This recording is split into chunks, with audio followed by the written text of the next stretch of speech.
नेपालको सुदूरपश्चिम क्षेत्रको दुर्गम पहाड। यस बस्तीमा बस्ने यी महिला जन्मिँदै बन्धुवा मजदुरका रूपमा जन्मिएकी थिइन्। उनको परिवारले हलियाका रूपमा बाध्यकारी श्रमिक जीवन बिताइरहनु परेको थियो।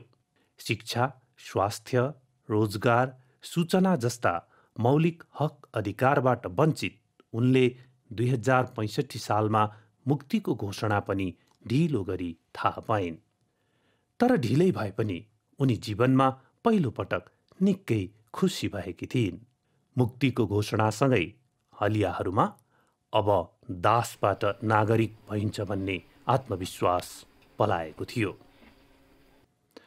तर आशामा त्यति बेला तुषारापात भयो जब उनी सूचना अभावका कारण हलिया नाम दर्तामै छुटिन्। मुक्ति घोषणाको 12 वर्ष भइसक्यो। अहिले पनि उनी मुक्त हलियाको सूचीमा आफ्नो नाम लेखाउन नै सङ्घर्षरत छिन्। थाहा पाएन कहीँ केही लेख्यो, हामीसम्म हामीले जानकारी पाएन भन्ने लिस्टमा नामै छुट्यो। आया त भन्नु त्यहाँ दोगार्न के कहिले दोगार्न के लेख लैया भन्यो, कहिले बटाइ के लेख लैया भन्यो। जसलाई भेट्यो उसको नाम चढ्यो, हामीले भेटेन।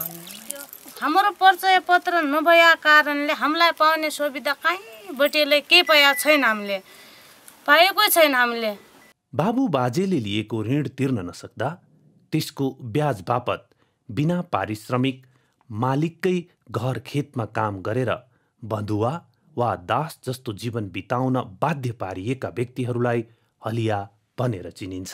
सुविधा पाया जो मैले पाउने हो ऊ पाएन। मैले जमिन खरिदलाई और घरेडलाई भया हो।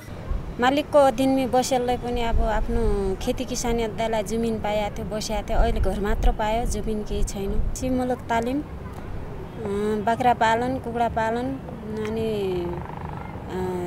कहीँ पानी भएका ठाउँमा जग्गा, के हाम्रो जग्गा भएका ठाउँमा पानी भइदिए हामीलाई राम्रो हुन्थ्यो। स्थानीय सरकार, प्रदेश सरकार, सङ्घ सरकारलाई मेरो मान्यता के हो भने यति हुन्छ भने पुरा मुक्त हलियाका परिवार छोराछोरीलाई, महिलालाई माथि तलबाट माथि उठाउनसम्म रोजगार हुनु पर्यो।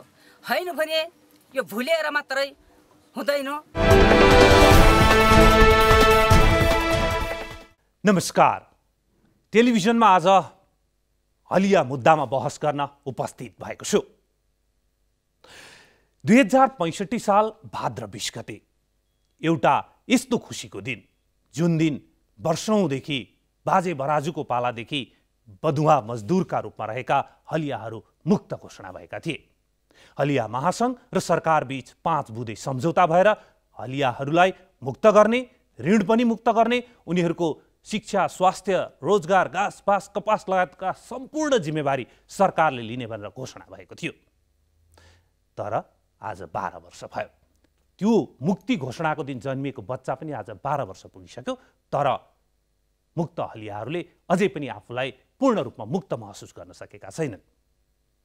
कसैको नामै छुटेको छ दर्तामा, कसैले नाम दर्ता गरेर पनि भने बमोजिमको पुनर्स्थापना प्याकेज पाएका छैनन् र अहिले आफूलाई निराश अथवा अलपत्र भएको महसुस गरिरहेका छन्। यस्तो अवस्था किन छ? समग्र रूपमा हलियाहरूको मुद्दाको सम्बोधन गर्न के गर्न जरुरी छ? संघीय सरकारले के गर्न जरुरी छ? प्रदेश सरकारले के गर्न जरुरी छ? र स्थानीय सरकारले के गर्न जरुरी छ? जसले गर्दा उनीहरू मुक्ति घोषणाको दिन जसरी खुसी भएका थिए त्यो खुसीको अवस्था कायम रहोस् र बाँकी जीवनमा फेरि बधुवा भएर काम गर्न नपरोस्।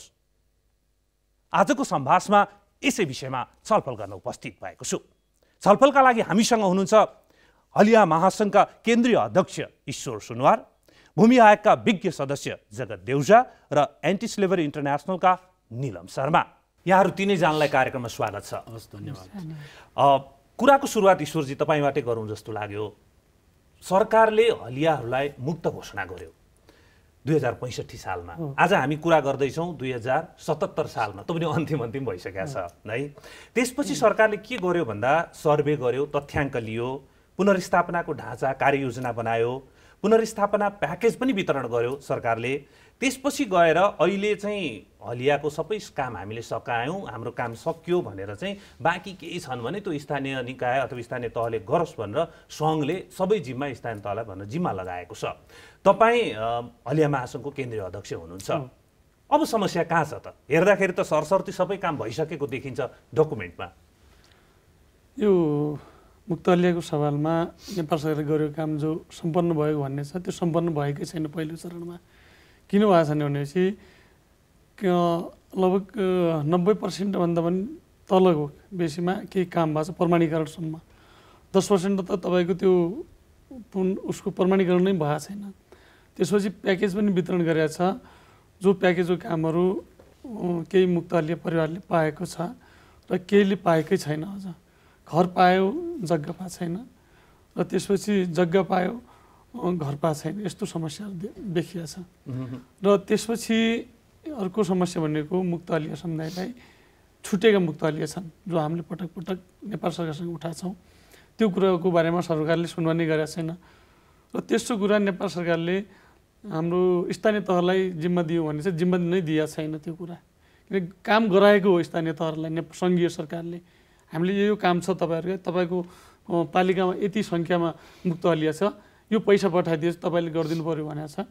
त्यो काम भन्नु सकेन। जस्तै तपाईँले के भन्नुभयो भने सूचीकृत गरेर प्रमाणीकरण गर्यो हैन, प्रमाणीकरण गर्दै केही छुटे एउटा सूचीकृत भए तर छुटे, सूचीकृत पनि छुटे, प्रमाणीकरण छुटे एउटा। अर्को के भन्नुभयो तपाईँले भन्दाखेरि चाहिँ सूचीकृतमै छुटेर अब छुट भएका हलियाहरूको एउटा अर्को समस्या तपाईँले भन्नुभयो। तेस्रो चाहिँ के भन्नुभयो भन्दाखेरि जुन प्याकेज भनिएको थियो त्यो प्याकेज अन्तर्गत जे पाउनु पर्ने एकीकृत रूपमा त्यो पाएको छैन भन्नुभयो तपाईँले। त्यस्तो हो कुरा? हो, पाएको छैन। के थियो त्यो प्याकेजमा? खास हुनुपर्ने के हो भयो चाहिँ के जसले गर्दा तपाईँलाई पाएको छैन? सरकारले 4वटा वर्गीकरण गरेको छ मुक्त हलियालाई। क वर्गमा जो घर र जग्गा नभएकोलाई क वर्ग भन्ने छ। घर जग्गा दुवै नभएकोलाई क वर्ग भन्यो र घर भएको जग्गा नभएकोलाई ख वर्ग भन्ने छ र जग्गा भएको घर नभएकोलाई ग वर्ग भन्ने छ र घर र जग्गा दुवै भएकोलाई घ वर्ग भन्ने छ। त्यसमा घर र जग्गा नभएको क वर्गलाई तराईको हकमा जग्गा किन्न 2 लाख र घर निर्माणको लागि 2,25,000 रुपियाँ दिएको छ र पहाडको हकमा हिमालको हकमा 2 लाख जग्गा किन्न 3,25,000 रुपियाँ घर निर्माणको लागि दिएको छ भने घर मर्मत भनेर त्यो तराई र पहाड सबै ठाउँको लागि 1,25,000 रुपियाँ दिने गरेछ नेपाल सरकारले। यो पाएको अवस्था कि नपाएको कुरा? यो प्याकेज कतिपयले पाछ, धेरैले पाछ, यसमा पाएको छैन भन्ने कुरा छैन। तर त्यत्तिकै मात्रमा छुट्या छ त्यो सङ्ख्या। नपाउनेको सङ्ख्या पनि उति नै छ। अनि अब अर्को जुन एकीकृत प्याकेज भनेको छ नि त्यो प्याकेज चाहिँ के हो? त्यही वर्गीकरण गरेको जग्गा र घर दिनुपर्ने कुरा मात्रै हो अथवा त्योभन्दा बाहिर अरू कुरा? होइन, त्योभन्दा बाहिर नेपाल सरकारले कुनै बोलेको छैन। त्यो अहिले जो हलिया पुनर्स्थापना कार्यविधि 2017 जो गठन गर्यो नेपालको भूमि व्यवस्था मन्त्रालय त्यतिखेर, त्योमा त्यति मात्रै छ। अरू त्यो बाहेक उनीहरूलाई घाँस अरू शिक्षा स्वास्थ्य रोजगारीका कुराहरू कतै छैन, त्यो कार्यान्वयनमै छैन, त्यो छन पनि छैन राखेको त्यस्तो। तर गर्ने भन्ने छ उनीहरूले विदेशी रोजगारीमा पनि उनीहरूलाई संलग्नता गराउने यस्तो यस्तो कुराहरू बोलेको छ, कार्यान्वयन भएको छैन। निलमजी, मलाई यो समस्या बुझ्न अप्ठ्यारो भयो कि सरकार के भन्छ हाम्रो काम सिद्धियो सबै थोक गरिसक्यौँ भन्छ। अब अहिले भर्खर ईश्वरजी के भन्दै हुनुहुन्छ भने धेरै काम भएकै छैन। उहाँले भनेकै कुराबाट पनि र दिएको तथ्याङ्कबाट पनि धेरै काम नभएको देखिन्छ। खास भएको चाहिँ के हो? हलियाहरूलाई मुक्त गर्ने सवालमा र उहाँहरूलाई एकीकृत प्याकेज दिएर पुनर्स्थापित गर्ने सवालमा? एन्टी स्लेभरी इन्टरनेसनल र नेपाल राष्ट्रिय दलित कल्याण सङ्घले मिलेर जो रजिस्टर्ड हुनुभएका हलियाहरू मुक्त हलियाहरू हुनुहुन्थ्यो उहाँहरूलाई पुनर्स्थापना प्राप्त गर्नमा सहयोग पुगोस् भन्ने उद्देश्य राखेर परियोजना सञ्चालन गऱ्यौँ। त्यो चाहिँ सुदूरपश्चिमका 5वटा जिल्लाहरूमा थियो, 30वटा गाउँपालिका र नगरपालिकाहरूमा थियो। र त्यो परियोजना अन्तर्गत काम गर्दै गर्दा चाहिँ सुरुमा त हामीलाई पनि सजिलै कुरा लागेको थियो, किनभने हलियाहरूको लिस्टिङ भइसकेको छ, उहाँहरूलाई नेपाल सरकारले प्याकेज पनि दिइसकेको छ, अब त्यो प्राप्त गर्नु मात्रै छ भन्ने सरल नै देखिएको थियो। तर जब काम गर्न थालियो समुदाय स्तरमा पुगेर त्यसपछि चाहिँ ईश्वरजीले भनेका जस्ता समस्याहरू चाहिँ त्यहाँ देखिन थालिए। त्यो के देखियो त? तपाईँले समस्या बुझ्नै गाह्रो भयो भन्नुभयो। समस्या चाहिँ के देखियो त भन्दा त्यहाँ चाहिँ समुदाय स्तरमा धेरै हलिया परिवारहरू चाहिँ रजिस्ट्रेसनबाटै छुटेको पाइयो। उहाँहरू चाहिँ सुरु जतिखेर नेपाल सरकारले लगत लियो मुक्त हलिया घोषणा गरिसकेपछि लगत लिने कार्य सुरु गर्यो त्यो लगतमै धेरै परिवारहरू चाहिँ 66% हाम्रो एउटा हामीले गरेको अनुगमनले देखाउँछ 66% हलिया परिवारहरू चाहिँ लगतबाटै छुट्नु भयो। त्यो एउटा समस्या भयो, त्यो समस्या एउटा भयो। र दोस्रो समस्या के त भन्दा जो चाहिँ लिस्टिङमा पढ्नुभयो, रजिस्ट्रेसनमा पढ्नुभयो, कतिपय परिवारहरू भेरिफिकेसनबाट छुट्नुभयो, अर्को समस्या। र तेस्रो समस्या के छ त भन्दा जो रजिस्ट्रेसनमा पनि हुनुहुन्छ, भेरिफाइड पनि हुनुभयो, तर उहाँहरूले पनि आफूले पाएका सुविधाहरू प्राप्त गर्न सक्नु भएन। अब त्यसमा विभिन्न कारणहरू छन्। मैले यो विषयलाई कसरी भनौँ भने हामीले अघि सुरुमा देखाएको एउटा भिडियोमा के कुरा आइरहेको छ भने एकजना महिला के भन्नुहुन्छ भने मेरो त नामै लेखिएन, म छुटेँ, मेरो नामै दर्ता भएन, बाटोमै कता कता लेखाएर मैले थाहा नै पाइनँ भनेर उहाँले जानकारी नै पाउनु भने त्यस कारण छुटेँ भनेर आज 2065 सालबाट गणना गर्ने हो भने 12 वर्ष भइसक्यो। 12 वर्षसम्म उहाँ नाम लेखाउनु नै सङ्घर्ष गरिरहेको कुरा सुनियो। अर्को एकजना के भन्नुहुन्छ भने पर्न त परेँ म, तर सरकारले भने बमोजिमको चिजबिज नदिएकोले मेरो झन् बिचल्ली भयो भन्ने खालको कुरा गर्नुहुन्छ। अर्को एकजना के भन्नुहुन्छ भन्दाखेरि चाहिँ त्यहाँभित्र हलियाको मुद्दाभित्र चाहिँ विभिन्न क्याटेगोरीमा विभिन्न समस्याहरू छन्, त्यो मध्ये महिला बालबालिकाको मुद्दा एकदम स्ट्रङ छ। त्यस कारणले यदि गर्ने हो भने एकदम ध्यान दिएर सरकारले गर्नु पर्यो, होइन भने अल्मल्याउनु भएन भन्ने उहाँहरूको कुरा सुनिन्छ। सरकारले मैले सकेँ भन्छ। अब तपाईँले औल्याउँदाखेरि पनि देखियो हैन, यो समस्या तपाईहरुले सर्वे गर्दा पनि देखियो हैन, जुन चाहिँ अब यो के भएको त खास चाहिँ हैन भनेको सरकारले पनि गरे भन्ने उहाँहरुले केही पनि नपाउने अनि अब यो अल्मल्याउन खोजेको हो कि, जस्तै एकजना महिलाले भन्नुहुन्छ अल्मल्याएर मात्रै हुँदैन भन्ने उहाँको भनाइ छ, अल्मल्याउन खोजेको हो कि तपाईहरुको फाइन्डिङै त नभनौं हैन, तपाईहरुले काम गरिरहँदा तपाईहरुसँग सर्वेमा जाँदा तपाईहरुसँग जोडिनु भएका हलिया परिवारले के भन्नुहुन्छ? हामीले काम गर्दा फेला पारेकोमा चाहिँ यो कस्तो छ भने विजयजी, सबभन्दा पहिला त सरकारले हलिया मुक्त घोषणा, अब हलिया भनेकै सबभन्दा पहिला बुझ्नु जरुरी छ। यो भनेको चाहिँ बधुवा मजदुरको रूपमा वर्षौंदेखि दशकौंदेखि पुस्तौंदेखि जमिनदारको घरमा काम गरिआएको परिवार हो। उहाँहरूलाई मुक्त गर्यो, मुक्त गरेपछि त उहाँहरू जमिनदारको त्यो जमिनबाट त निकालिनु भयो नि, फ्री त हुनुभयो, तर उहाँहरूको जाने ठाउँ त कहीँ थिएन, किनभने उहाँहरूसँग आफ्नो जग्गा जमिन त थिएन। अनि चाहिँ सरकारले त्यो पुनर्स्थापना प्याकेज चाहिँ 5 वर्ष पछाडि ल्यायो। अनि चाहिँ 5 वर्षसम्म उहाँहरूले चाहिँ आफ्नो जीविकोपार्जन कसरी गर्नुभयो त, त्यहाँबाट सुरु हुन्छ। सिद्धान्त त पहिला सूचीकृत गरेर पुनर्स्थापनाको प्याकेज तयार पारेर अनि बल्ल घोषणा गरेर उहाँहरूलाई भोलिपल्टै शिफ्ट गर्नुपर्ने, भोलिपल्टै शिफ्ट गर्नुपर्ने हो नि। तर यहाँ 5 वर्ष पछाडि आयो, त्यसले धेरै अल्मल्यायो। त्यसले गर्दाखेरि के भयो त भन्दा धेरै हलिया परिवारहरू चाहिँ आफ्नो जीविकोपार्जनको लागि इन्डियातिर जानुभयो, रोजगारी त गर्नु, खानु बाँच्नु त पर्यो, या त विदेशतिर लाग्नुभयो, या त उहाँहरू एउटा जमिनदारबाट अर्कोकोमा सर्नुभयो अथवा जमिनदारकैमा बसिरहनु बाध्य हुनुभयो।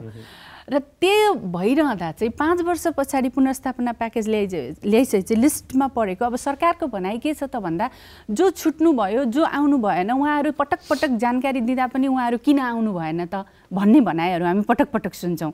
तर त्यसको पछाडिको कारणहरू सरकारले खोतल्नु पर्यो नि हैन। उहाँहरूले जस्तो तपाईले भन्नुभयो, महिलाले भन्नुभयो हामीले सूचना पाएनौँ, त उहाँहरू यति अप्ठ्यारो ठाउँमा बस्नु भएको छ, खोलाको डिलमा बस्नु भएको छ, कहाँ दूर दराजमा बस्नु भएको छ, उहाँहरूको सूचनामा पहुँच छैन, उहाँहरूको शिक्षामा पहुँच छैन, उहाँहरूले थाहै पाउनु भएको छैन सरकारले के गरिरहेछ भने उहाँहरूले सरकारले कसरी एक्सपेक्ट गर्न सक्छ कि उहाँहरूले प्याकेज दिने बित्तिकै उहाँहरू आएर सबै लैजानुहुन्छ भन्ने।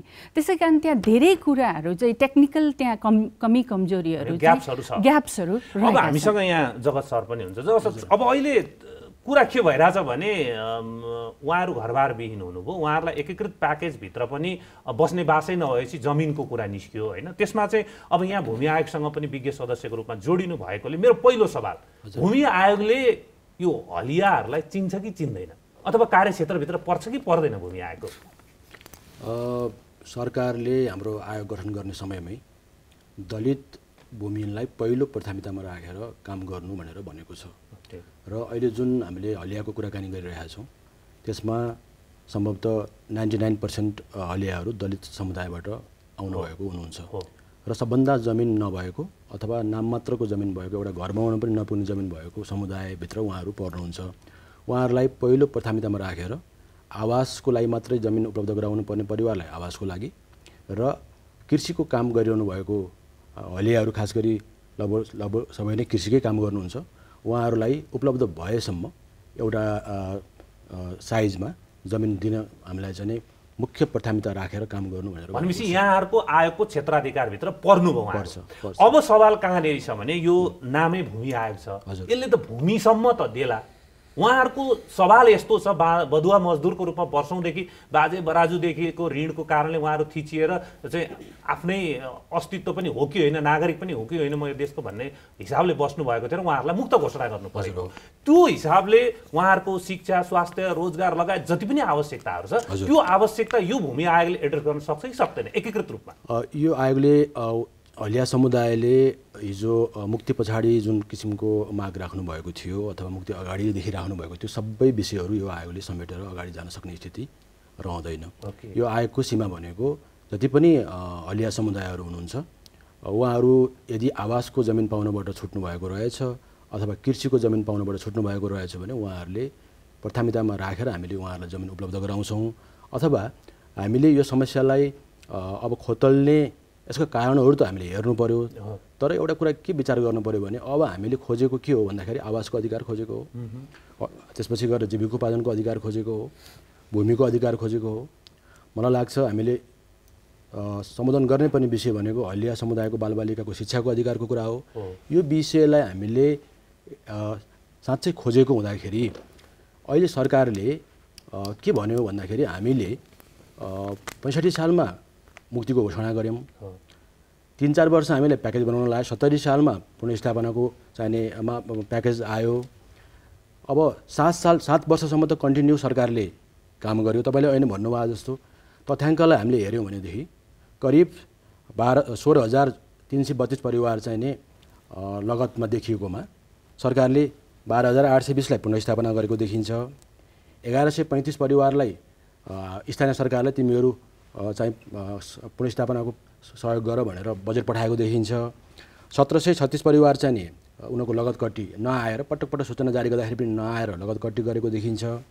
631 को चाहिँ तपाईँको उनीहरूको के छ भने म्याद पछाडि उनीहरू दाबी गर्न आएको अवस्था छ। बजेट सिद्धिसकेपछि उहाँहरू दाबी गर्न आउनुभयो। सरकारी लगतमा जतिलाई पनि पुनर्स्थापना गर्नुपर्ने हो उहाँहरूलाई पुनर्स्थापना गरिसकेको देखिन्छ र सरकारले आर्थिक वर्ष मलाई लाग्छ 75-76 मा करिब 3 अरब बजेट छुट्याएर बाँकी केही कमैया र हलियाहरूको काम गर्ने भनेर लागेको। त्यस कारणले सरकारले गरेन भन्ने पक्षमा म छैन, तर सरकारले गर्नुपर्ने काममा धेरै कुराहरू बाँकी हुन सक्छन् र सरकारले यो सवाल म हेर्दिनँ अब हामी पन्छौँ भनेर भने जस्तो पनि मलाई लाग्दैन। किनभने सबभन्दा महत्त्वपूर्ण कुरा त यो बिचमा संविधानकै नीति खण्डमा हलियाहरूलाई उनीहरूलाई जमिनको व्यवस्थापन गर्ने आवासको लागि उनीहरूको जीविकोपार्जनको लागि सकभर कृषिको लागि जमिन उपलब्ध गराउने, त्यो भएन भने अन्य जीविकोपार्जनको सहयोग गर्ने भनेर संविधानमै उल्लेख भइसकेको विषय भएको हुनाले नीतिगत रूपमा सरकारको पाटोबाट गर्नुपर्ने काम र अहिले पनि उहाँहरूले के भन्नुभएको छ भने हलियाहरू जमिन प्राप्त गर्नबाट छुट्नु भएको छ, उहाँहरूलाई प्राथमिकतामा राखेर काम गर्नुपर्छ र अरू कामहरू जीविकोपार्जनको कामहरू हामीले अरू प्रक्रियाबाट जोडेर लानु पर्छ भन्ने किसिमको बुझाइ देखिन्छ। अब ईश्वरजी, अब त्यसो भए अहिले तपाईँहरूको सरकारसँग कम्युनिकेट भनेको कुराकानी छ कि छैन अहिले, अथवा सरकारले हामीले सिद्धियो भने चाहिँ तपाईँहरूलाई फर्केर पनि हेर्दैन सरकार? अहिलेको स्थिति बताउनु त के छ? हामी सरकारसँग कम्युनिकेसनमै छौँ, किनभने हाम्रो तत्कालीन अहिले कृषि मन्त्री पद्मा अर्यालजीसँग पनि हामीले यो कुरा पटक पटक उठाएको छौँ र अहिलेको मन्त्रीज्यूलाई पनि ठ्याक्कै भेट्न पाएको छैन हामीले। अब त्यो प्रक्रियामा छौँ उहाँसँग र हजुर जस्तो मिडियाबाट हामीले यो आवाज उठाएकै छौँ। यो पनि त सरकारले सुन्ने आवाज हो। त्यसले जो हाम्रो जगदेव सरले राख्नु भएको छ कुरा समग्र उहाँले नेपालभरिको भूमि समस्याको हल खोजे हो त्यो आयोगले। र यो मुद्दा भनेको त्यो आयोग बन्नुभन्दा पहिला 12 वर्ष पहिला पहिचान भएको नेपाल सरकारले राष्ट्रिय मुक्तली समाज महासङ्घ हामीसँग 5 बुँदे सम्झौता गरेको छ। यसमा उनीहरूको ऋण बिना शान्ति सुरक्षा गाड स्वास्थ्य कपडा शिक्षा स्वास्थ्य रोजगारीका कुराहरूदेखि लिएर राहतका प्याकेजहरू सहितको त्यसमा बोलेको छ र त्यो अनुसारले गरौँ भन्ने हाम्रो नेपाल सरकार पटक पटक आग्रह गऱ्यौँ हामीले। र त्यो कतै बिचको उतार चढाउ थियो त्यतिखेर सरकारको नेताहरूको भाषामा सङ्क्रमणकालीन अवस्था भने। त्यो सङ्क्रमणकालीन अवस्थामा पनि त्यो मुक्त हलियाले त्यो धेरै उसमा पऱ्यौँ, हामी चेपुमा पऱ्यौँ। सम्झ भएको कुराहरू पनि कार्यान्वयन भएन। सिफारिस 10 बुँदे सिफारिस भएको छ। त्यतिखेर शान्ति मन्त्रालयको उपसचिवको नेतृत्वमा एउटा कार्यदल गठन गरेर त्यसमा मुक्तलेलाई यो कुराहरू गर्दा उनीहरूलाई वासयोग्य जमिन, उनीहरूलाई खेतीयोग्य जमिन, उनीहरूको ऋण मिना, उनीहरूको शिक्षामा यो गर्नुपर्छ, स्वास्थ्यमा यो गर्नुपर्छ भनेर सिफारिस पनि बोलिएको छ त्यो कुराहरू। त्यही त अब के भने उहाँ के भन्दै हुनुहुन्छ भने हाम्रो भूमि आयोग भएकोले भूमिसम्ममा हामी हेर्न सक्छौँ कसरी भन्नेमा अहिले अझ डिटेल लिउँला उहाँसँग होइन। अब यहाँ सम्झौतामा के भनेको छ तपाईँले भनेको 5 बुँदे सम्झौता र तपाईँहरूले उठाउनु भएको 11 बुँदे जुन अपनत्व लिने भनेको छ गभर्मेन्टले, त्यो 11 बुँदे सम्झौता र 5 बुँदे सम्झौतामा हेर्दाखेरि सम्पूर्ण रूपमा एकीकृत रूपमा चाहिँ के भन्छ हलियाहरूको जिम्मेवारी सरकारले लिने, घरबारविहीन नबनाउने, बेसहारा नबनाउने, घाँसबास कपासको जिम्मा लिने, शिक्षा स्वास्थ्य रोजगारको जिम्मा लिने, यसरी लेखिएको छ नि त। यो कुराहरूमा अहिले के भइरहेको छ? सरकारसँग कम्युनिकेसनमा हुनुहुन्छ भने सरकारले अघि हामीले भने जस्तो सक्यो अब जाऊ स्थानीय निकायमा जाऊ अथवा तल्लो गाउँपालिका अथवा नगरपालिकामा जाऊ भन्ने अवस्था हो, अथवा होइन अब हामीलाई अझै पनि कम्युनिकेसनमा छ, हामीलाई यो चिज चाहिन्छ अझै पनि भन्न तपाईँहरू कम्युनिकेसनमा हुनुहुन्छ। यो पछिल्लो अपडेट के छ भनेपछि यो नेपाल सरकारको सङ्घीय मन्त्रालय सकियो भनेकै छ। यो गत वर्ष होइन त्योभन्दा पहिला पनि त्यस्तै भनेको थियो। गत वर्ष नि हामीले धेरै पहल गर्दाखेरि हाम्रो जगत देवदार सरसँग नि हामीले त्यो उहाँसँग नि कम्युनिकेसन बस्यो, उहाँले नि पहल गर्नुभयो, उहाँले धेरै सहयोग गर्नुभएको छ खास गरी मुक्त हलिया समुदायको लागि। र यो पटकमा आउँदाखेरि जो स्थानीय तहहरूमा पुनर्स्थापना कार्यक्रम पठायो त्यहाँ कतिपय पालिकाले जमिन किनेको छ मुक्त हलियाको लागि। पहिलो किस्ता पैसा उनीहरूलाई घर निर्माणको छोडेको छ, घर मर्मतको लागि पैसा छोडेको छ। तर अहिले उहाँहरूले स्थानीय तहहरूले आफ्नो पालिकाबाट सिफारिस गरेर उहाँलाई यति काम हामीले गरेका छौँ, यति रकम पाउन बाँकी छ, तपाईँले पठाइदिनु पर्यो भनेको छ सङ्घ सरकारलाई। सङ्घ सरकारलाई भने सङ्घको जिम्मेवारी त सकिया रहन्छ नि त। छैन, कहाँ सकिनु, त्यो पन्छ्यायो सकिया होइन। खास गरी मुक्त हलिया भनेको दासप्रथासँग जोडिएको छ, यो जातीय विभेदसँग जोडिएको छ, गरिब अशिक्षा रोजगारी विहीनसँग जोडिएको छ। सिप हुँदाहुँदै पनि उसको सिप बजारमा नबिक्ने खालको भएको छ त्यो मुक्त हलिया समाजको समुदायको। त्यसले यो समस्या छुट्टै प्याकेजमा हल गर्नुपर्छ भन्ने हाम्रो नेपाल सरकारले योलाई आयोग गठन गरेर गर्नुपर्छ भन्ने पहिला, त्यो भएन। भनेको हलिया समस्या समाधानको लागि छुट्टै आयोग हो, त्यो भएन। जगत सर जस्तै तपाईँहरूले यसलाई नजिकबाट हेरिराख्नु भएको छ, भूमि आयोगको विज्ञ सदस्यको रूपमा तपाईँहरूले त्यसै गरी सम्बोधन गर्ने कुरा गर्नुभयो। त्यो कसरी सम्बोधन भन्ने म एकछिनमा त्यो जानौँला पनि, तर त्यसलाई नजिकबाट निहालिराखेको हिसाबले हेर्दा कर्णाली प्रदेश र सुदूरपश्चिम प्रदेशका जुन एकदम दुर्गम भेगहरू छन्, जुन एकदम अप्ठ्यारा ठाउँहरू छन्, त्यो ठाउँमा अनि अघि यहाँले पनि भन्नु 99% दलितहरू छन्। दलितहरूको सामाजिक संरचनामा कस्तो गाह्रो अप्ठ्यारो छ भन्ने कुरा यहाँले पनि बुझ्नु भएको छ। उहाँहरूले गर्ने पेसा रोजगार सिपलाई समाजले एक्सेप्ट गर्छ कि गर्दैन त्यो समस्या पनि यहाँहरूले बुझ्नु भएको छ। भनिसकेपछि यो जुन एकीकृत रूपमा जिम्मा लिन्छु र पुनर्स्थापना गर्छु भन्ने चाहिँ शिक्षा स्वास्थ्य रोजगार लगायत सबै पर्यो नि एकीकृत रूपमा, त्यो सम्बोधन गर्न चाहिँ भएको छैन भन्ने उहाँको कुरा हो। र सरसर्ती अहिले गएर स्थानीय स्तरमा हेर्दा भएको पनि देखिँदैन। त्यो अप्ठ्यारो किन छ? होइन, हलियाहरू चाहिँ नि एउटा ऐतिहासिक रूपमा अन्यायमा परेको समुदाय हो भन्ने कुरामा विवाद रहेन र उहाँहरू छुवाछुत विभेद तपाईँको चाहिँ गरिबी हरेक विषयमा उहाँहरू मारमा हुनुहुन्छ। मलाई लाग्छ हाम्रो जुन सरकारी जुन संरचनाहरू छ, हामीले जुन किसिमको कार्यक्रमहरू बनायौँ, खालि कार्यक्रमहरू बनाउँदैमा मात्रै त्यो सही प्रकारबाट कार्यान्वयन हुन सक्ने स्थिति हामीले देखिँदैन।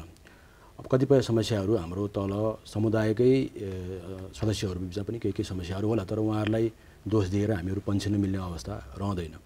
अब हामीले चाहिँ मलाई चाहिँ के लाग्छ भन्दाखेरि अब महासङ्घले यो गरेन अथवा यो भएन भनेर नभनिकन उहाँहरूले पनि त्यही टोनमा त बोल्नु भयो जस्तो मलाई लाग्दैन। उहाँहरूले पनि अब विगतको मागलाई पुनर्गठन गरेर भएका चिजहरूलाई पन्छाएर अब नयाँ सन्दर्भमा नयाँ एउटा चाहिँ नि मागहरू ल्याउनु पर्ने अवस्था मैले देखेको छु। सरकारले पनि हामीले पुनर्स्थापना गऱ्यौँ भनेर उहाँहरूले के अरे केही घडेरीको लागि जग्गा किन्नलाई हामीले चाहिँ नि सहयोग गऱ्यौँ। 2 लाख रुपियाँबाट कस्तो खालको घडेरीहरू खरिद गर्नुभयो होला, घर बनाउनलाई मलाई लाग्छ सरकारले गरेन भन्ने पक्षमा म किन छैन भनेदेखि 3,25,000 को प्याकेज बनाएर पहिलेको भन्दा अझ राम्रो एउटा घर बनोस् भन्ने चाहना राखेरै खुला हृदयले बजेट पनि छुट्याएकै हो। तर के छ भने कानुनको सन्दर्भमा फेरि त्यहाँ पनि समस्याहरू रह्यो होलान्। अब हामीले हेर्नुपर्ने के हो भने भयो भएन भनेर जाने भन्दा पनि के ती हलियाहरूको जीवन स्तरमा साँच्चै परिवर्तन महसुस गर्न सक्ने अवस्था भयो कि भएन, उहाँहरूले के भन्नुहुन्छ त्यही नै एउटा चाहिँ अन्तिम कुरा हो नि त। हलियाहरूले के भन्नुहुन्छ त्यही नै अन्तिम कुरा हो र हामीले लिनुपर्ने कुरा नै त्यही हो। त्यस कारणले गर्दाखेरि मेरो चाहिँ प्रस्ताव के छ भने सरकारले जुन संवैधानिक दायित्वबाट स्थानीय सरकार पनि चाहिँ बाहिर जान म सक्दिनँ भन्न मिल्दैन, स्थानीय सरकारले पनि, प्रदेश सरकार पनि म चाहिँ सक्दिनँ भन्न मिल्दैन, सङ्घीय सरकारले पनि म सक्दिनँ भन्न मिल्दैन। किनभने यो संविधानमै हलिया समुदायको लागि घर गढेरी कृषियोग्य जमिन र तपाईँको जीविकोपार्जनको सहयोग गर्ने भनिसके पछाडि यो उसलाई देखाएर सङ्घले प्रदेशलाई, प्रदेशले चाहिने स्थानीय तहलाई देखाएर पन्छिने होइन कि यो कामको एउटा मसिनोसँग समीक्षा गरेर कहाँ अपुगहरू छन् त्यसलाई पुरा गर्ने गरेर अब आउने बजेट तथा कार्यक्रममा चाहिने त्यसलाई सम्बोधन गर्ने गरेर जानुपर्छ। स्थानीय सरकारलाई त मात्रै गर भन्दाखेरि पनि उहाँहरूसँग स्रोत साधन रहने अवस्था रहँदैन। तर अब यहाँ राजनीतिक भाषणमा भनेको हो कि अथवा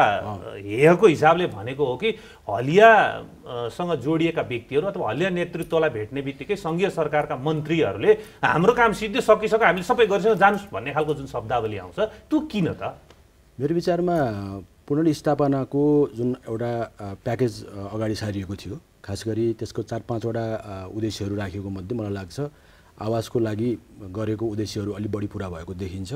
अरू चाहिँ जीविकोपार्जनको कुरा अथवा सशक्तिकरणको विषयहरूमा खासै काम हुन सकेको समस्या त्यहाँनिर छ। अब म एकचोटि निलमजी जस्तै यो एकीकृत के हो, पुनर्स्थापना प्याकेज के हो भन्ने विषयमा चाहिँ अब उहाँहरू अदालत पनि जानुभयो होइन, अदालतले गरेको व्याख्या अलि सान्दर्भिक होला। अदालत के भन्छ भने सम्पूर्ण हलियाको पहिचान गर्न भनेको सूचीकृत गरेर पहिचान गर्नु पर्यो, पुनर्स्थापनाको निम्ति बसोबासको न्यूनतम आवश्यकता पूरा गर्न, भूकम्प प्रतिरोधी घर, खेतीका लागि खोलो पहिरोको जोखिम नभएको र राम्रो उर्वरा शक्ति भएको जमिन प्रदान गर्न तथा आय आर्जनका अवसरहरू सिर्जना गर्न अदालतले निर्देशन दिएको छ।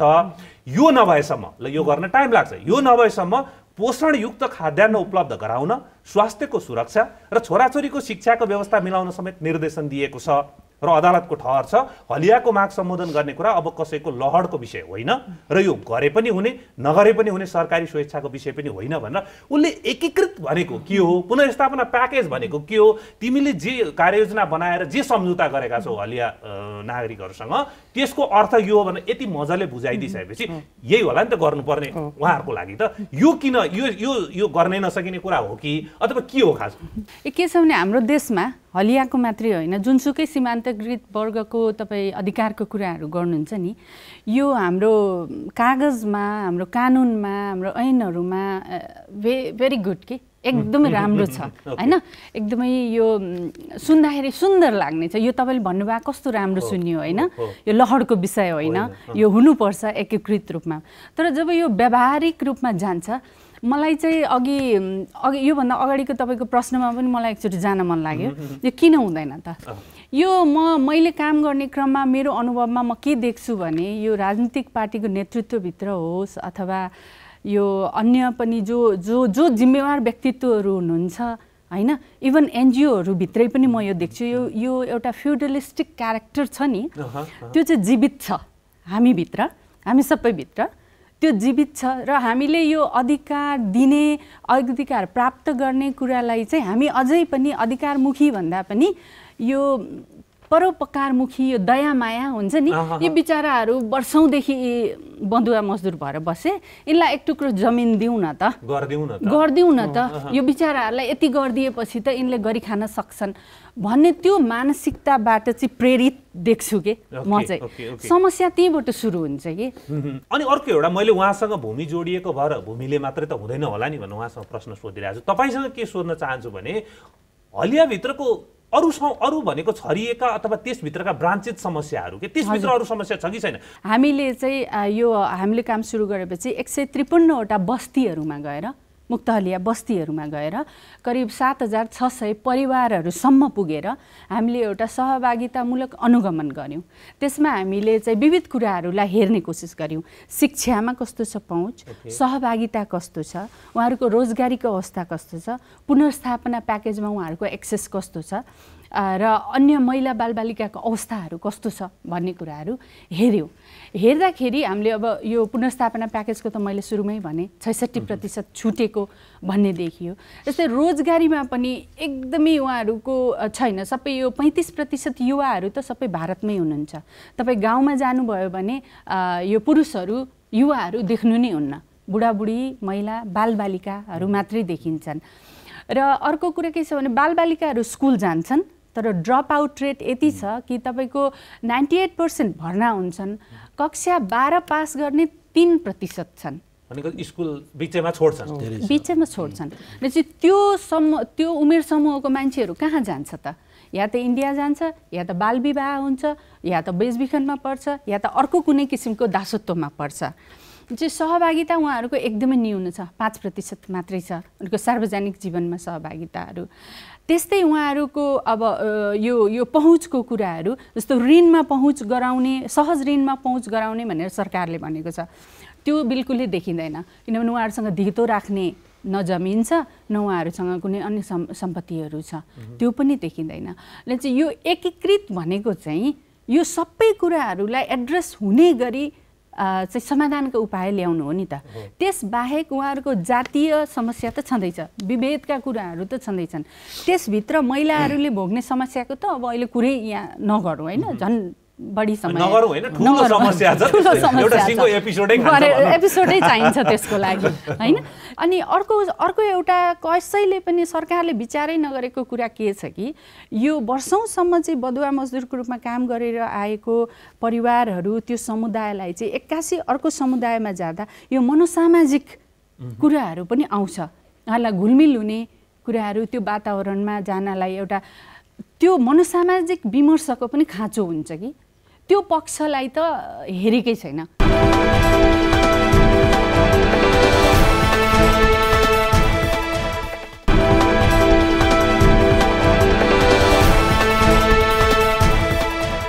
ल ठिक छ, हामीले बुझ्यौँ, हामीसँग थोरै बजेट हुन्छ, बाँड्दै कता कता पुगेन होला हलियासम्म भने। बजेट मात्रै समस्या हो कि बजेट बियोन्डमा, बजेटभन्दा बाहिर गएर अहिले जस्तै मनोसामाजिक कुरा पनि निस्क्यो नि, जस्तै आर्थिक रूपमा छैन सरकारसँग, ल हलिया महासङ्घ अथवा हलिया नागरिकहरूले नि बुझ्नुभयो त्यो बजेट नहुँदा पनि गर्न सकिने कामहरू छन्, त्यो चाहिँ गरे हुन्छ नि त भन्ने अवस्था छ कि छैन? छ। यो बजेटको समस्या हो जस्तो लाग्दैन मलाई, किनभने मुख्यतया यो हाम्रो नेपालभित्र रहेको प्रथा गरिलो हटाउने सरकारको लक्ष्य छ। अहिले पनि नेपाल सरकारको सुखी नेपाली समृद्ध नेपाल भन्छ। त्यो नारालाई यदि सार्थकता दिनलाई मुक्तहलियाको न्यायिक पुनर्स्थापना हुन जरुरी छ होइन। त्यो नेपालको यो गरिबीको एउटा न्यून चपेटामा परे, एकदम मारमा परेको समुदाय मुक्तहलिया समुदाय अहिले पनि कुपोषणयुक्त खाना खाएर बाँच्न बाध्य छ। अघि मैले त्यो हजुरले अदालतको फैसलाको फेरि यस्तो सुनाउनु भएको छ केही उदाहरण। यसमा हामीले पटक पटक सङ्घीय मन्त्रालयसँग छलफल गऱ्यौँ, यो छ होइन, यो ठिक छ हामीले गरिरहेछौँ भन्ने खालको। सायद यही ठाउँमा राजनीय बलबुताको कुनै यस्तो इस्यु भएपछि उहाँले सुन्नुहुन्थ्यो कि जस्तो लाग्यो। उहाँले एउटा हामीलाई एनजिओ जस्तो पनि मान्नुभयो, अर्को तर्फबाट दलित पनि देख्नुभयो। यिनीहरूलाई जे गरे पनि हुन्छ, हिजो पीडित थियो अलिकति माथि ल्याएर केही यसो छरिदिएपछि हुन्छ भन्ने खालको जस्तो लाग्यो मलाई। किन गम्भीरताका साथले नेपाली नागरिक हुन्, यिनीहरूलाई पनि एउटा घाँसबास कपास, उनीहरूलाई शिक्षा सञ्चार रोजगारीमा सम्पन्न बनाउनुपर्छ, उनीहरूलाई शिक्षित बनाउनुपर्छ, शिक्षित भए समाज सुन्दर हुन्छ भन्नेतिर भन्दा पनि उनीहरूलाई अलिअलि 2 लाख रुपियाँ लैजा तिमीहरू मन कहाँ जमिन किन्यो किन भन्ने छ। भूकम्प रहितको कुरा छ, त्यो प्लानै छैन नेपाल सरकारसँग। त्यसमा 2,25,000 तपाईँको लैजाऊ, घर कस्तो बनाउँछु भन्ने छैन। भनेपछि के को समस्या त? मानसिकताको समस्या, अपनत्वको समस्या एकदम बजेटको। नेपाल सरकारले हामीले के भन्छ प्याकेजमा गर्नु पर्यो। उसलाई घर कति आवश्यक, उसको परिवार 10 जना परिवारलाई पनि एउटै खाले घर, 2 जना परिवारलाई एउटै खाले घर दिएर हुँदैन। अहिले पनि के भन्छ स्थानीय तहको सरकारलाई यो मुक्तहलियालाई बजेट विनियोजन गर्ने होइन, यो हाम्रो यो त सङ्घीय सरकारले गर्ने काम हो भन्छ। प्रदेश सरकारले त्यो भन्छ, प्रदेश सरकार सङ्घीय सरकारले हामीलाई दायित्व दिएपछि जिम्मा दिएपछि हामी गर्छौँ भन्छ, त्यो पनि गरिदिए हुन्थ्यो भन्ने हो। नजिकको सरकार प्रदेश सरकार स्थानीय सरकार हो। अब छुटेकाको के गर्न सकिने उपाय हुन्छ? हुन त ठ्याक्कै सरले आन्सर दिन त गाह्रो होला, त्यसको जिम्मेवार व्यक्ति त होइन, तर केही हामी उपायहरू सुझाउन सक्छौँ। छुटेका हलियाहरू पक्कै पनि हुनुहुन्छ, तर सरकार चाहिँ अब 12 वर्ष पछाडि गएर अब फेरि नयाँ लगत लिएर त यो काम टुङ्ग्याउन सकिने अवस्थामा पुगिँदैन भन्ने किसिमको उहाँहरूको बुझाइ देखिन्छ। र अब तर के गर्न सकिन्छ भन्ने मलाई लाग्छ भने मेरो एउटा व्यक्तिगत हिसाबले भन्नुहुन्छ भने चाहिँ अधिकांश हलिया र सुदूरपश्चिमको अरू दलित समुदायहरू जो हलिया हुनुहुन्थेन उहाँहरू पनि गरिबीको मारमा हुनुहुन्छ। जग्गा जमिनको समस्या उहाँहरूले भोगिरहनु भएको छ।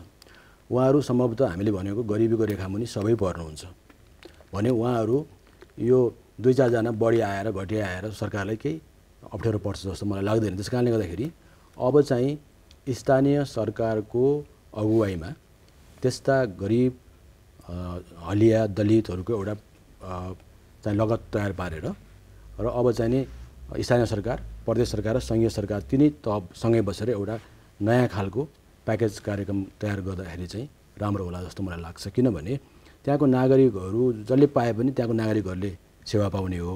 त्यसो भएको हुनाले विगतमा अब नयाँ छुट लगत चाहिँ सङ्घीय सरकारबाट लिने काम चाहिँ होला जस्तो पनि मलाई लाग्दैन, त्यो व्यवहारिक हुन्छ जस्तो पनि मलाई लाग्दैन। त्यस कारणले गर्दाखेरि अब यो हाम्रो महासङ्घ र स्थानीय सरकारहरू मिलेर त त्यसको लागि त एउटा सहमति अथवा केही सहकारीको वातावरण त हुनु पर्यो, तर जानुपर्ने चाहिँ त्यसै गरी नै हो। र भोलि कार्यान्वयनको क्रममा जाँदाखेरि पनि अब प्रदेश सरकारले सघाउने, सङ्घीय सरकारले सघाउने, तर स्थानीय सरकारकै अगुवाईमा जानुपर्छ।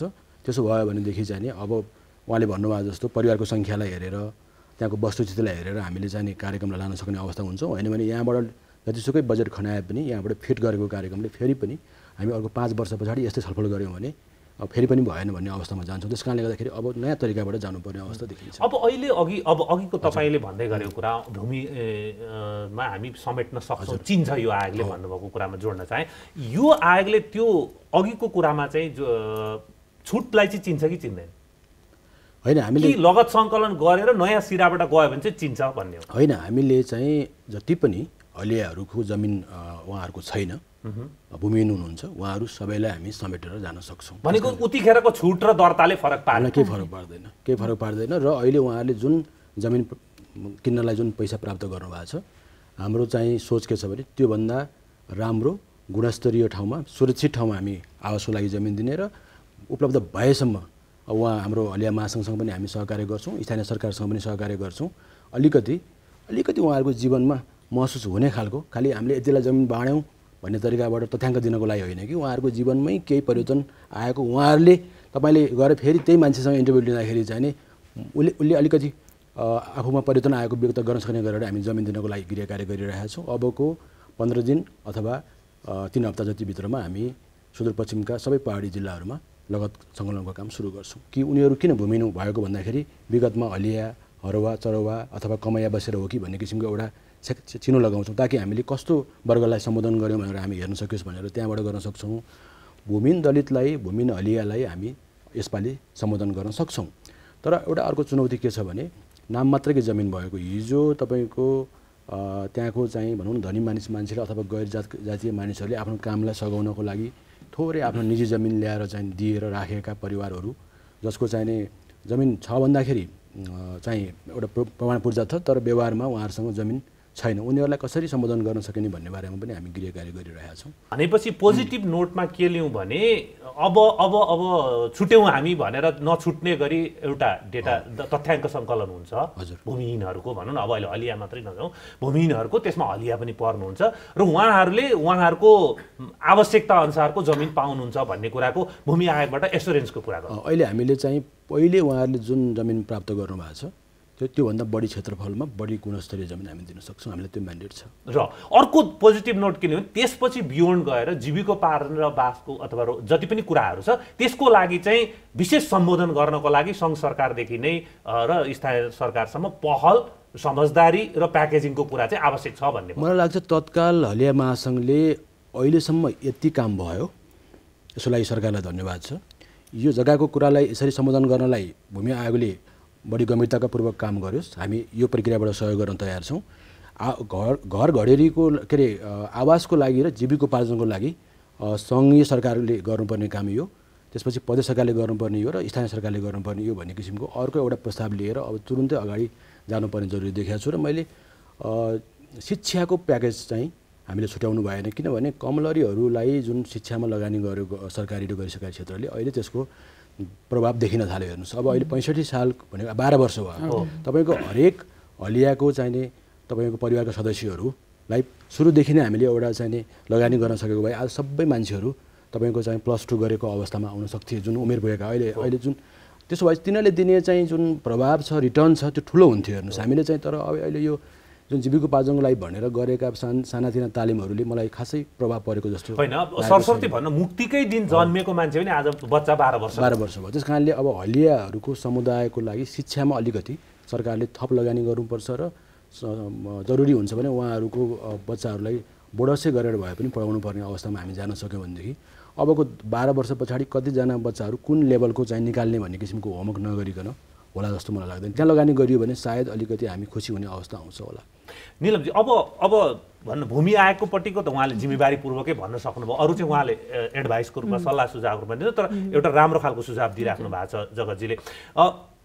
2-3टा कुराहरू अझै यहाँ छुटिरहेछन् मेरो बुझाइमा, होइन। जस्तै एउटा कुरा आयो हलिया आयोगकै कुरा आयो, होइन। अर्को कुरा आयो अब अघि अदालतले डिफाइन गरेको एकीकृत प्याकेज सहितको पुनर्स्थापनाको कुरा आयो। अर्को कुरा आयो यसलाई सम्बोधन गर्नका लागि अदालतले पनि भनेको छ बधुवा जति पनि श्रमिकहरू छन् तिनलाई सम्बोधन हुने एकीकृत कानुनको कुरा पनि अदालतले गरेको छ, जुन सङ्घीय सरकारकै अथवा सङ्घीय व्यवस्थापिकाकै पोल्टामा परिरहेको छ यो कुरा। राज्यलाई धेरै शङ्का नगरौँ, नेतृत्वलाई केही शङ्का गरौँ, होइन। नेतृत्वको टेन्डेन्सी त्यस्तै नै हुन्छ भन्दा हामीले बुदागत रूपमा भन्नु पर्यो भनेदेखि चाहिँ यो कुरा चाहिँ बेसिक अब पनि गर्नै पर्छ। जस्तै कानुनको कुरा होला, आयोगको कुरा होला, के होला, त्यो कुराहरू चाहिँ गर्नै पर्छ। अनि बल्ल उहाँले दिइरहेको सुझावमा चाहिँ राज्य संयन्त्र आयो, नेतृत्व आयो भनेदेखि अनि केही सम्बोधन हुन सक्ने देखिन्छ भन्ने अवस्था रहन्छ। अब यसमा यस्तो छ, जस्तो कि भूमिको सवाललाई लिएर जुन अब जगतजीले भन्नुभयो त्यो एकदमै खुसीको कुरा छ, होइन। एटलिस्ट केही त एड्रेस हुने भयो, होइन। छुट अथवा नछुट जे भए पनि उहाँहरूको भूमिको अधिकार सुरक्षित भयो भने एउटा समस्याको समाधान भयो, होइन। तर सँगसँगै तपाईँले भनिसक्नुभयो कि धेरै समस्याहरू उल्झिएका छन्। त्यस कारण एउटा मेरो पहिलो मेरो भनाइ के छ कि सबै समुदायलाई भूमिहीन भन्दा पनि एउटै बास्केटमा राखेर हेर्नु मिल्दैन। पहिलो कुरा त्यो हो, होइन। यो हलिया समुदायहरू भनेको अथवा कमैयाहरू भनेको अथवा अन्य यस्तो समुदायहरू जो दशकौँदेखि चाहिँ बधुवा मजदुरको अवस्था भोगेर दासत्वको अवस्था भोगेर आएको छ, उहाँहरूलाई गर्ने ट्रिटमेन्ट चाहिँ विशेष प्रकारको हुनैपर्छ। त्यो पहिलो कुरा छ। दोस्रो कुरा चाहिँ अब स्थानीय सरकारहरूले लगत लिने भन्ने कुरा आएको छ, होइन। सुरु गरिसकेको छ, भूमि आयोगले भन्नुभएको छ, एकदमै राम्रो कुरा। त्यस बखतमा चाहिँ भूमिहीन मात्रै भनेर त्यो फेरि एकमुष्ट लिएर पुग्दैन जस्तो लाग्छ मलाई। जतिखेर डेटाहरू लिइन्छ त्यसलाई चाहिँ डिसएग्रिगेट गर्नु जरुरी छ, त्यसलाई छुट्याएर ल्याउनु चाहिँ जरुरी छ, है। हलियाहरू अब यो पाएको हलियाहरू कति हो, पाउँदैन छुटेको हलियाहरू कति हो, होइन। त्यसरी डिसएग्रिगेट गरेर ल्यायो भने बल्ल अनि स्थानीय सरकारले ल्याउने कार्यक्रमहरू पनि त्यही अनुसार हुन्छ नि त। कसलाई के चाहिएको छ बढीभन्दा बढी, कसलाई बढी प्राथमिकतामा राख्ने, त्यो चाहिँ भूमि बाहेक अन्य कुराहरू है, जस्तो जीविकोपार्जनका, शिक्षाका, स्वास्थ्यका, रोजगारीका ती कुराहरूमा चाहिँ कसलाई बढी प्राथमिकता दिने त भन्ने कुरा। यदि अहिले हामीले फेरि एकमुष्ट डेटा ल्यायो भने चाहिँ फेरि समस्या आउँछ। त्यसको लागि स्थानीय सरकारलाई सङ्घीय सरकार र प्रदेश सरकारले चाहिँ विभिन्न प्राविधिक कुराहरूमा चाहिँ सहयोग गर्नु जरुरी छ। उहाँहरूले कार्यान्वयन उहाँहरूले गर्नुहुन्छ होला, तर स्रोतको कुराहरू होला, दक्षताको कुराहरू होला, अन्य विविध पक्षहरू होला नि, त्यसमा त सङ्घीय सरकार र प्रदेश सरकारले हामी होइन भन्नु चाहिँ मिल्दैन जस्तो लाग्छ मलाई। र तेस्रो कुरा, अब आयोगको कुरा गर्नुभयो, आयोगको माग त अझै छ, होइन ईश्वरजी, त्यो त उहाँहरूको माग छँदैछ भनेपछि त्यो हुनुपर्छ त्यो किन पनि भन्दा अघि यहाँले एउटा शब्द प्रयोग गर्नुभएको छ, विशेष भएकोले विशेष प्रकृतिकोलाई विशेष सम्बोधन गर्नलाई चाहिँ त्यही विषय मात्रै हेर्ने हलिया आयोग, मुक्त हलिया आयोग भन्ने त के नामले आयोग चाहियो भन्ने कुरा आयोग चाहियो। त्यसबाहेक ऐनको पनि माग गर्नु भएको छ हलिया समुदायहरूले, होइन छुट्टै ऐन चाहिन्छ भन्नुभएको छ। जसरी कमैया श्रम निषेध ऐन बन्यो त्यस्तै ऐन चाहिन्छ भन्नुभएको छ। अब यसमा चाहिँ के छ त भन्दा अब छुट्टै त्यो ऐन बनाउँदा पनि नेपालमा त्यस्तो खाले समस्या भएको त थुप्रै समूहहरू छन्, त्यसकारण कतिवटा छुट्टा छुट्टै ऐन बनाउने भन्ने हिसाबले अहिले चाहिँ एउटा एकीकृत ऐन ल्याउने, बाँधा श्रम निषेध ऐन ल्याउने भन्ने चाहिँ जुन तयारीमा रहेको छ। तर फेरि अचम्म के छ भने वर्षौँ भइसक्यो त्यो तयारी भनेको, त्यो कहिलेसम्म तयारी हुने हो मलाई चाहिँ थाहा भएन है। त्यो जति छिटो ल्यायो उति छिटो समस्याको एड्रेस हुने थियो नि त। त्यस कारण त्यो सरकारले, त्यो सङ्घीय सरकारले त्यो छिटोभन्दा छिटो चाहिँ ल्याउनु जरुरी रहेको छ। अब यसो भयो भनेदेखि चाहिँ हामी समाजमा पनि गएर हाम्रा हलिया साथीहरूलाई बुझाउन सक्छौँ, होइन, र राज्यसँग पनि फेस गरेर कम्युनिकेट गरेर यो समस्या लामो समयसम्म बोकेर जाने होइन कि छिटो समाधान गर्न सक्छौँ भन्नु पर्यो भने के हुन्छ?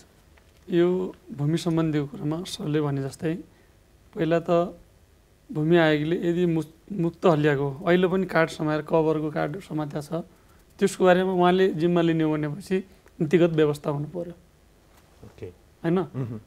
कवर्गको या जुनसुकै वर्गको मुक्त हलिया छ त्यसको जिम्मा हामी लिन्छौँ पुनर्स्थापनाको, नीतिगत रूपले भन्नु पऱ्यो नि त, होइन? अहिले उहाँ हामी छ भनेर भन्ने, सरकार छैन भन्ने, एउटा त्यही नै फरक छ। त्यसपछि अर्को भूमिको समस्या भनेको वर्षौँदेखि एउटा मालिकको जमिनमा बसेका मुक्त हलिया छन्। उसकोमा पहिला एउटा परिवार थियो, अहिले उसकोमा 10 परिवार भइसकेको छ एउटै जमिनमा बसेको। त्यो जमिनमा स्वामित्व अहिले पनि छैन उनीहरूसँग, तर अहिले पनि बसिया छ त्यहाँ फेरि उनीहरू। त्यसको बारेमा के हो त, मैयानी हक हो या नयाँ कुनै अरू कानुनबाट सम्बन्ध हुन्छ? किनभने हामीले भन्ने न्याय दिने खोज्या हो नि त। न्याय कहाँबाट हुन्छ भने चाहिँ त्यो जसमा उसले बसेर काम गरेछ, आफ्नो श्रम उसले शोषण भएको छ, त्यो जमिनमा उसको स्वामित्व हुनु पऱ्यो भन्ने हाम्रो भनाइ हो। तर त्यहाँबाट उठाएर छुट्टैहरूमा लाग्दाखेरि के हुन्छ, शोषण गर्ने मान्छे व्यक्तिमाथि या जमिनदारमाथि न्याय दियो तर पीडितलाई अन्याय भएको हामीलाई महसुस हुन्छ, त्यो देखिन्छ। त्यसको बारेमा के हो त्यो भूमि आयोगले प्रष्ट गरिदिनुपर्छ अहिले पनि।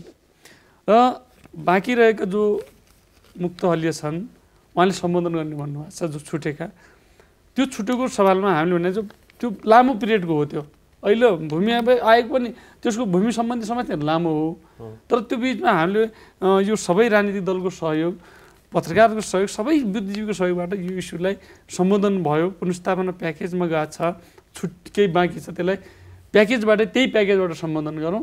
र छुट्टै समिति आयोगको कुरा हामीले समिति पनि भन्छ, एकदम शक्तिशाली समिति भनेको थियौँ त्यति। आयोग मान्दैन भने आयोग भन्दाखेरि सरकार ठुलो सोच्छ, समितिभन्दा सानो सोच्दैन, समितिबाट पनि गरौँ त, होइन? अझै पनि सङ्घ सरकारसँग जोडिएर कम्युनिकेसन गरेर सल्लाह सुझाव सहित उनीहरूसँग सँगसँगै हातेमालो गरेर हामी अगाडि बढ्नुपर्ने आशा देखिरहेका छौँ भन्ने लागिरहेको छ अहिलेको स्थितिमा आइपुग्दा। अथवा होइन हामी त बेभारिसो पो हुन थाल्यौँ, अलपत्र पो पर्न थाल्यौँ, यता र उता पो हुन थाल्यो भन्ने खालको निराशाजनक भाव अहिलेको अवस्थामा हलिया साथीहरूमा उत्पन्न भएको मनको भाव जान्न चाहे कि कस्तो अवस्था हो? अहिले हामी निराशापूर्ण तरिकाले बसेका छ मुक्त हलिया समुदाय। किनभनेपछि नेपाल सरकारले छैन, समस्या छैन भनिसकेपछि हामी त निराश भयो नि त। हातमा समातेर कार्ड समातेर त समस्या हल हुँदैन। अहिले पनि वनको छेउमा खोला किनारमा आफ्ना आफन्तको घरमा डेरा गरी बसेको छ नि त। त्यो मान्छे त्यो कार्ड समातेर म यो कार्डबाट सेवा पाउँछु भनेर बसेको छ भनेपछि आजभन्दा 12 वर्ष अगाडि 65 सालमा मुक्ति भनेर खुसी भएको हलिया समुदाय अहिले निराश छ। त्योले यो आयोगले पनि तत्कालै समस्या हल गर्छ भन्ने के ग्यारेन्टी? कुन चाहिँ उहाँहरूको आयोग हो? होइन, मलाई लाग्छ त्यो यो अविश्वास होइन। तर मेरो यो जुन हलिया पुनर्स्थापनाको सम्बन्धमा चाहिँ मेरो कुरा के हो भने दुवै पाटोबाट हेरौँ। जस्तो हो प्याकेज पाएका मान्छेहरू पनि धेरै सन्तुष्ट छैनन् भन्नुभयो ईश्वरजीले, भनेपछि प्याकेजमै पनि चाहिँ समीक्षा गर्नुपर्ने जस्तो देखियो। कैयन ठाउँमा चाहिँ घर बनाइदिएको ठाउँमा हलियाहरू गएर बस्नु भएको छैन, किनभने त्यो जीविकोपार्जनसँग जोडिएको छ। आधी मान्छे वैदेशिक रोजगारीमा तपाईँको भारत जान्छन्, अझ बाहिर गएको भए आएर जग्गा किनिसक्थे होलान्। त्यसो भएको हुनाले अहिलेसम्मको कामलाई अलिकति गहिरोसँग आलोचनात्मक हिसाबले समीक्षा गरेर नयाँ एउटा प्रस्ताव बनाएर हामी जाऊँ। किनभने सरकारले छुट हलियाको विवरण लिएर फेरि नयाँ प्याकेज बनाएर नयाँ चाहिँ तपाईँको कार्ययोजना बनाएर जान्छ जस्तो मलाई चाहिँ लाग्दैन। तर के भने सरकारले हलियाहरूको जीविकोपार्जनको पाटोबाट पन्छिन खोजेको अथवा उहाँहरूको आवासको पाटोबाट पन्छिन खोजेको अथवा उहाँहरूको जमिनको पाटोबाट पन्छिन खोजेको जस्तो चाहिँ मलाई लाग्दैन। पन्छिन सक्दा पनि सक्दैन। उहाँहरूले हामी खुसी भयौँ, हाम्रो यो आवश्यकता पुरा भयो नभनुन्जेलसम्म त जुनसुकै प्रक्रियाबाट पनि त्यो सम्बोधन नगरेर त सुखै पाइँदैन नि। अब निरमजी हामी अन्तिममा छौँ। मैले अघि उहाँले एकदमै डरलाग्दो नोट्स दिनुभयो क्या, भन्दा हामी 12 वर्ष भयो निराशा, खुसी भएको इमान्सिपेसनको खुसी, अहिले चाहिँ हामी निराशा छौँ भन्नु। अलिकति पोजिटिभ नोट्समा जान सकिने कतै सनराइज देखिन्छ कि देखिँदैन? म यसमा चाहिँ अलिकति ईश्वरजीभन्दा फरक धारणा राख्छु, किनभने म यसमा अहिले चाहिँ अपर्च्युनिटी देख्छु र एकदम निराश हुनुपर्ने अवस्था चाहिँ म देख्दिनँ। किनभने एक त भूमि आयोगमा हाम्रो जगतजी जस्तो एकदमै पोजिटिभ मुद्दा बुझेको मान्छेहरू हुनुहुन्छ, जसले गर्दा हामी धेरै आशा राख्न सक्छौँ उहाँसँग, एउटा कुरा। दोस्रो कुरा, अहिले स्थानीय निकायमा धेरैभन्दा धेरै उहाँहरूसँग चाहिँ स्थानीय समस्यालाई सम्बोधन गर्न सक्ने अधिकार भएको हुनाले उहाँहरूले यदि चाहनुभयो र उहाँहरूले यो कुरालाई संवेदनशील भएर लिनुभयो भने यो ठुलो कुरो हो जस्तो लाग्दैन मलाई। स्थानीय निकायले यो हल गर्न सक्छ। एउटा गाउँपालिकामा कति परिवार हलिया होलान् होइन, मुक्त छुटेका हलिया होलान्, 500, 1000, 2000, त्योभन्दा बढी त छैनन्। भनेपछि त्यसलाई समाधान, त्यसको लगत लिएर समाधान गर्नु त ठुलो कुरो होइन नि त स्थानीय सरकारको लागि। तर उहाँहरूसँग त्यो कमिटमेन्ट, त्यो इच्छा शक्ति हुनु पर्यो, त्यो कुरा। र तेस्रो कुरा चाहिँ मेरो अलिकति फेरि पनि क्रिटिकल कुरा छ। मलाई आश्चर्य, म अब अहिले यहाँ एन्टी स्लेभरीबाट रिप्रेजेन्ट गरिरहेको छु होइन, तर म त्यसको मात्रै होइन, म आफै पनि अधिकारको लागि काम गर्ने मान्छे हो होइन। र मलाई कहाँनिर उठ्छ भने त्यहाँ जनप्रतिनिधिहरू हुनुहुन्छ, त्यहाँ राजनीतिक मन्त्रीहरू हुनुहुन्छ होइन, प्रदेश सरकार, फेडरल, सबैजना नेतृत्व वर्गको मान्छेहरू हुनुहुन्छ जो त्यही समुदायबाट त्यहाँ पुग्नु भएको छ। उहाँहरूलाई राम्रोसँग थाहा छ त्यो समस्याको बारेमा। तर कुनै एनजिओले, आइएनजिओले उहाँहरूलाई राखेर भनिदिनुपर्छ, लौ न हजुर यो यहाँ यस्तो समस्या छ, तपाईँले हेरिदिनु पर्यो भनेर। यो चाहिँ मलाई विडम्बनै लाग्छ होइन। त्यो अवस्थाको चाहिँ अन्त्य होस् न, त्यसो हुनु नपरोस्। कोही बाहिरको व्यक्तिले गएर देखाइदिनु नपरोस् समस्या, किनभने त्यो त उहाँहरूले बुझ्नुपर्ने, बुझिआएको, महसुस गर्नुपर्ने समस्या हो नि त। यदि उहाँहरूले त्यो महसुसीकरण गर्नुभयो भने चाहिँ यो एकदम ठुलो समस्या चाहिँ होइन, समाधान हुन्छ। समय दिनुभयो यहाँहरू तिनैजनालाई धेरै धेरै धन्यवाद। धन्यवाद।